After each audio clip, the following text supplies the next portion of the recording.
Insurance എടുത്ത് എത്ര ദിവസം കൊണ്ടാണ് ക്ലെയിം ആവാന്ന് നിരവധി ബ്രോസ് ചോദിക്കേണ്ടായി. ഇൻഷുറൻസ് എടുത്ത് തൊട്ടടുത്ത ദിവസം മുതൽ നമുക്ക് എന്തെങ്കിലും ആക്സിഡന്റ് സംഭവിക്കുകയാണെങ്കിൽ അത് ക്ലെയിമിൽ വരും.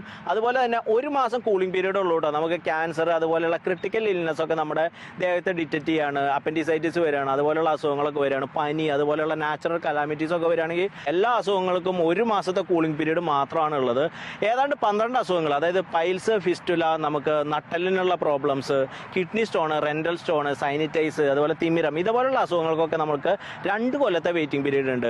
നിങ്ങൾക്ക് ഒരു സ്ട്രോക്ക് വന്ന ആളാണോ, നിങ്ങൾക്ക് ഇൻഷുറൻസ് പോളിസി ഇഷ്യൂ ചെയ്യുമ്പോൾ എന്നാണ് നിങ്ങൾക്ക് സ്ട്രോക്ക് വന്നിട്ടുള്ളത് അത് മുതൽ 48 മാസത്തെ കൂളിംഗ് പീരീഡ് നിങ്ങൾക്ക് ആവശ്യമാണ്. ചിലവർക്കൊക്കെ കാൽമുട്ടിന് ലെഗ്മെന്റിന്റെ ഒക്കെ പ്രശ്നങ്ങളുള്ളവർ പറയാറുണ്ട്. ആ ലെഗ്മെന്റിന്റെ പ്രശ്നമുള്ളവർക്ക് അത് ഉടനെ കവർ ചെയ്യുന്നതല്ല. നിങ്ങൾക്ക് ഏതാണ്ട് 48 മാസം കഴിഞ്ഞ് കഴിഞ്ഞാൽ അതുമായിട്ട് ബന്ധപ്പെട്ട എല്ലാ ട്രീറ്റ്മെന്റും എടുക്കാൻ സാധിക്കും.